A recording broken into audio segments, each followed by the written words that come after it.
Baruch eta asher anat melacha ha'alam asher ke'eshani mitzvotav tzivani li'tatif l'tzitzit.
That's great to hear, hippie love. How do you feel?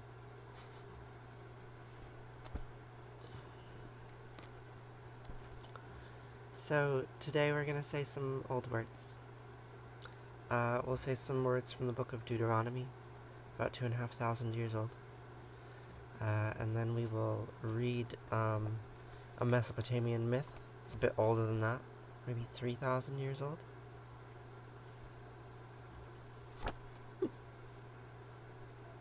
Did you know I'm a biological woman too? It's important to point that out. My breasts are completely biological. In any case, we're going to read from the story of Era and Isham. Tablet 4. Good morning, Sarah. How are you feeling, other than groggy? And after we read the story of Era and Isham, we will say Arati, and then Kaddish, and we shall conclude.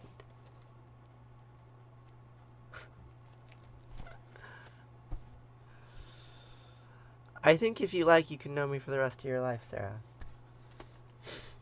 I plan on being here every morning for quite some time to come.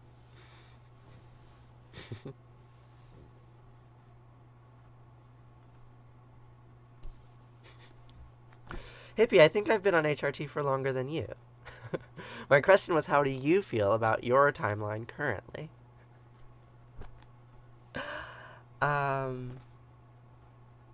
Yeah. Oh, I'm being trolled. I am being thoroughly trolled. But that is my fate. That is my fate. To be here on TikTok and be trolled. I find it acceptable. Sometimes I even enjoy it, because did you know that I like attention? It's strange. So let's say some old words. Shema means listen. Hello, I'm Will. Shema Yisrael Asher Eloheinu Yahweh Echad. Vahafta et anat Elohecha uv'chol levavcha uv'chol nafshecha uv'chol me'odecha avichayu hadvarim ha'el asher noachim mitzavcha hayom al levavecha v'shinantam levanecha v'dibarta bam b'shivtecha b'vitecha v'lechtecha havaderch uv'shachbecha uv'komecha וקשרתם לאוהות על ידיך, אביחיו לטוטפות ביניך, וכתבתהם על מזוזות ביתך, ובשעריך. וחיה, כי ויחיה אלוהיך אל הארץ אשר נשבע לבתיך, לאברהם לישכח וליעקב, לתת לך ערים גדולות וטובות אשר לא בנית, ובתים מלאים כל טובה אשר למילאת, וברות עצבים אשר לא עשת, והגררים בזיתים אשר לא נתת, והלכת ושבת. הישמר לך ותשכח את יורשת אישך, מארץ מצרים מבית עבדים.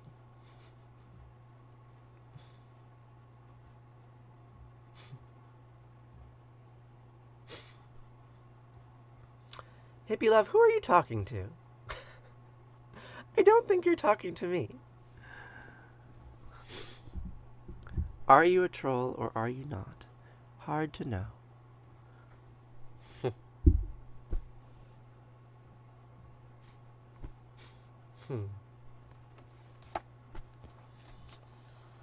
Well, give thanks for what we have and acknowledge that it might be taken from us.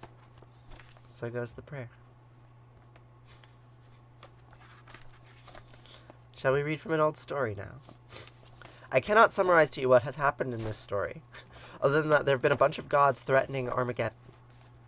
And they're in dispute with each other about whose Armageddon will be the Armageddon. We can continue with Tablet 4.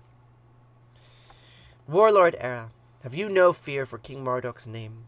You have undone the bonding the city of Dim Korkura, the city's god's king, which is the binding of the world. Let's attempt to read this story. Yes. You've altered your godly nature into something human-like. You've taken up arms and entered Babylon's very center, proclaiming, like a boaster, that you would conquer that city, while the sons of Babylon, who have no one fit to lead them, have rather rallied to you like they were reeds in a reed bed. Then, without knowledge of weapons, unsheathes his blade. Then the one without knowledge, it's hard to read. Let's attempt.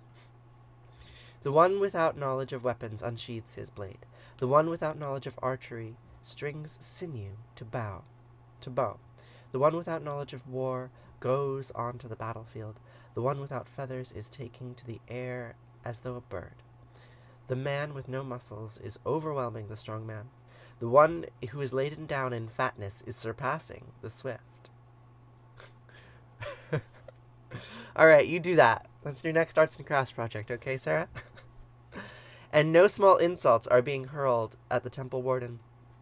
Their hands did barricade Babylon's gate, its very lifeblood. Like highwaymen, they tossed torches into Babylon's temples. Heading their ranks, you lead the battle charge into the fray, sending arrows upon Imgur Elil until he cries, "Woe is me!" As for Murcha, the city's gatekeeper, you laid the foundation of his home in the blood of both their youths and maidens. For the citizens of Babylon, you are the draw, and they are the fowl. Caught in your net, you seized and killed them, Warlord Era. You abandoned the city limits and went to God knows where. You took on the visage of the lion and entered the royal home. The army recognized you and took up their weapons for war. The chief administrator, once Babylon's benefactor, went mad and issued orders to his men to pillage like foreign raiders.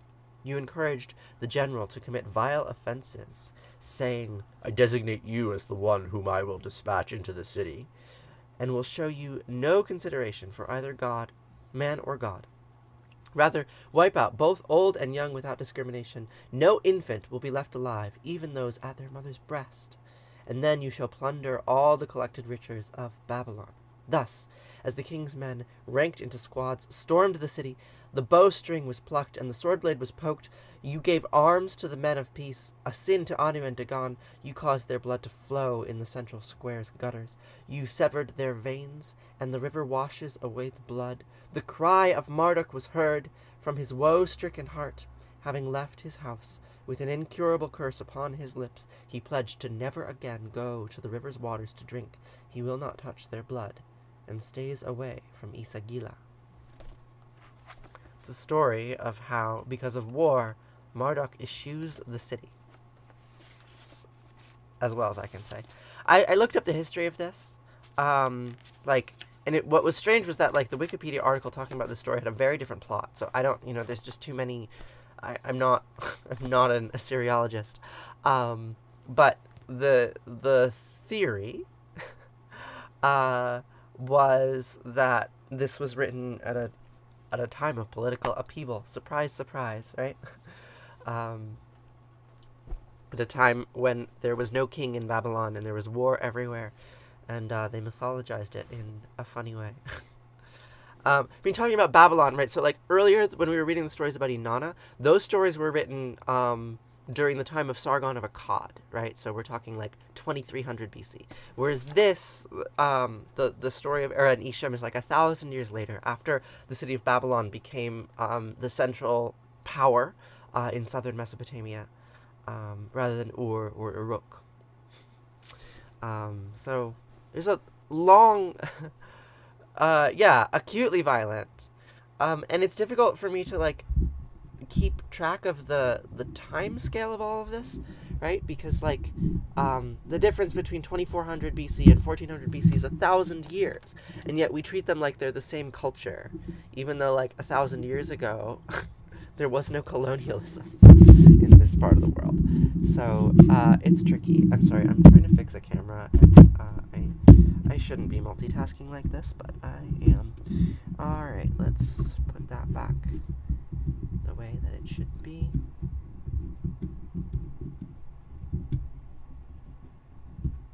Okay.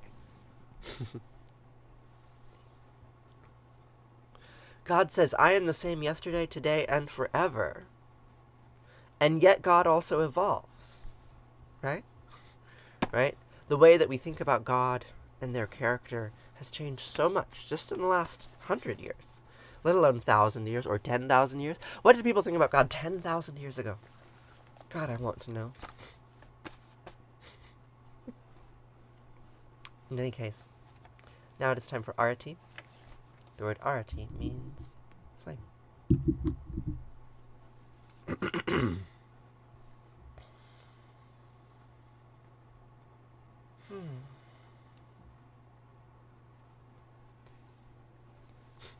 He doesn't need to do anything. We evolve. What's wrong with that? I'm not sure there's anything wrong with it. But to say that a man is perfect, someone like a male deity is perfect, seems perfect in the Latin, meaning complete, right? It seems difficult. A difficult thing to claim, right? Because femininity and masculinity only exist in relationship to one another. So if you're going to claim that God has one gender, why not the other? Right? Wouldn't a perfect being have both? It's true. We have an Old Testament and a New Testament, right? We have First Temple Judaism and Second Temple Judaism and Rabbinic Judaism. Fancy that. Yeah, God became a man and then sacrificed himself for his sins.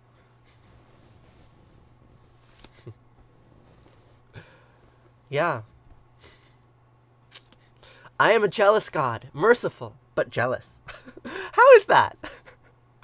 Could it be that they combined Yahweh and El, and the character traits were just sort of conglomerated together into this weird melange of a jealous warrior god who is also wise and merciful? How could that be?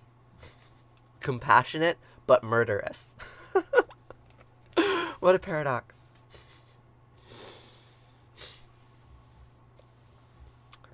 So,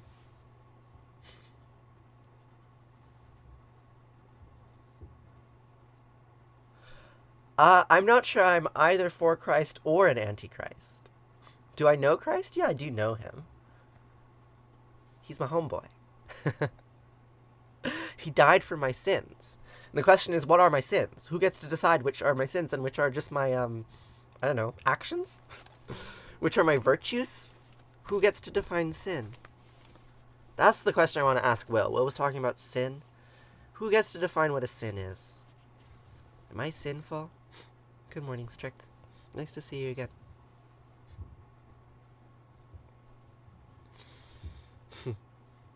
Yeah, we all love Christ. Because he's the embodiment of love. What a mythology. Let's say Arati. We'll say Jesus' name in a moment. We have like 20 verses to go, and then we'll say his name. It'll be good. Arati means flame in Sanskrit, and Jai means praise. Jesus means Jesus. Joshua, maybe? Jaya Jaya Arati Vina Vinayaka. Vina Vinayaka Shri Ganesha. Jaya Jaya Arati Subramanya. Subramanya Kartikeya. Jaya Jaya Arati Venugopala. Venugopala Venuola. Papa Vidura Navanita Chora. Jaya Jaya Arati Venkantaramana. Venkantaramana Sankataharana. Sitarama Radhe Shama. Jaya Jaya Arati Gauri Manohara. Gauri Manohara Bhavani Sankara. Samba Sadashiva Uma Maheshwara. Jaya Jaya Arati Raja Rajeshwari. Raja Rajeshwari Tripura Sundari. Mahalakshmi Mahasaraswati. Mahakali Mahashakti. Jaya Jaya Arati Anjaneya. Anjaneya Hanimanta. Jaya Jaya Arati Dattatreya. Dattatreya Trimutraya Vatara. Jaya Jaya Arati Adityaya. Adityaya Bhaskaraya. Jaya Jaya Arati Sanistaraya. Sanistaraya Bhaskaraya. Jaya Jaya Arati Sankarachaya. Sankarachaya Advaita Guravi. Jaya Jaya Arati Sadgurunata. Sadgurunata Shivananda. Jaya Jaya Arati Vishnu Devananda. Vishnu Devananda. Vishnu Devananda. Jaya Jaya Arati Agastya Munaye. Agastya Munaye Shirama Priyaye. Jaya Jaya Arati Ayapa Samine. Ayapa Samine Dharma Shastave. Jaya Jaya Arati Jesus Gurave. Moses Gurave. Buddha Gurave. Jaya Jaya Arati Muhammad Gurave. Guru Nanak Gurave. Samastya Gurubho Namaha. Jaya Jaya Arati Venugopala. Natatrasya Bhati Natandrakara Tamne Mavidyo Bhati Kutoya Magni Tameva Bantam Nabandi Sarvam Tasya Basya Samitam Vivanti Om Gange Kayamane Kaiva Govari Saraswati Narmade Sri Kaveri Yaha Namastitam Namo Namaha. Tvameva Mata Chapita Tameva. Tvameva Bandisha Saka Tvameva. Tvameva Vidya Javinam Tvameva. Tvameva Sarvam Mama Deva Deva. Kayena Vacha Manasandriyarva. Buddhyatmanava Prakriti Sabhavad. Karomi Adyad Sakalam Parasmahi. Narayanaiti Sarmarpayami. Sarvadharmam Pravichayam Amikam Saranam Vija. Aham Svasarva Papayo Mokshayami Masucha.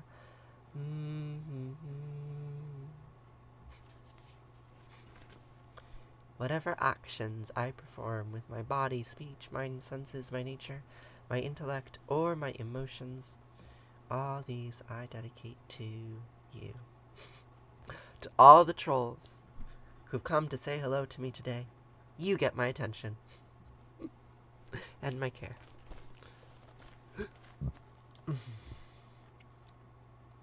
To you.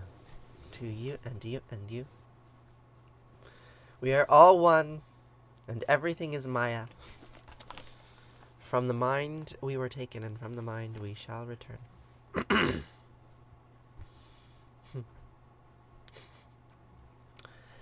So we will conclude today with an XY chromosome. It's very important to me. We will conclude today with the mourner's Kaddish. Thank you. Appreciate that. So the mourner's Kaddish is a prayer of grief.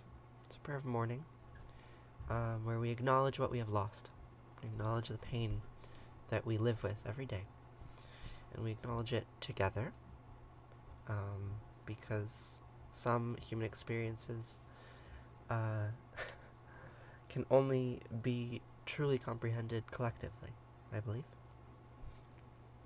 So, we'll say some old words that my ancestors have been saying for thousands of years in response to death. They sound like this. Yidkadav, Yidkadash, Shema Rabba. B'yama divrachyote v'yamlich malchute b'chayachon v'yomechon v'chayede kol beit Yisrael b'agala v'zman karif v'yimru. Amen. Yehi Shema Rabba miva'arach li'olam Amei Amaya Yitbarach v'yishtabach v'yitba'ar v'yitramam v'yitnaseh v'yitadar v'yitaleh v'yitalal Shema dekudesha b'richu leila min kol birchata v'shirata tushbechata v'nechemata demiran b'yama v'yimru.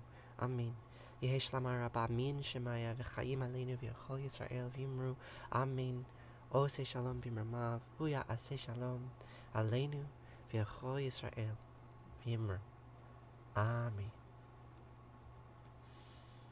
Ose shalom b'mramav, huya ase shalom aleinu v'yachol Yisrael v'yimru v'yimru.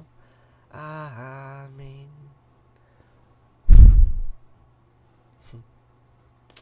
My grandmother died 3 years ago.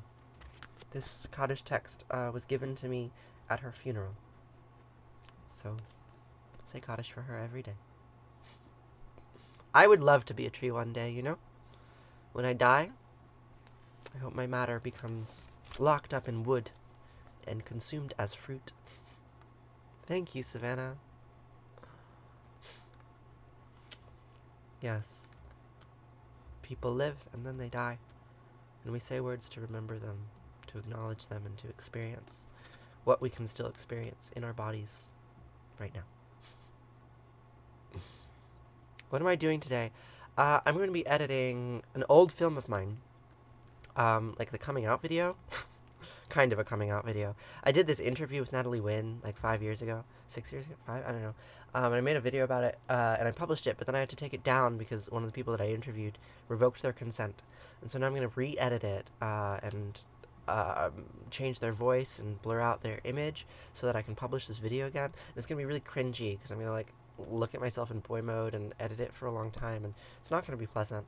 But that's what I'm going to do today. Who's Natalie Wynn? ContraPoints. She's a celebrity. Only Sparkle. Good morning, Queen. Yes, prayers for her. Huda Binte. So I'm gonna go. But I will see you here on Monday to say these words again, to pray for all of you. And I hope to see you there. I really appreciate every last one of you. Gosh. Yeah, I'll see you soon. If you want to chat with me, check out the link in my bio. Join the Discord server. It's a really nice place. It's been so lovely to spend time there recently. So check out the link in my bio. Join the Discord. We can chat. We can be friends. It'll be nice. Yeah. I'll see you later.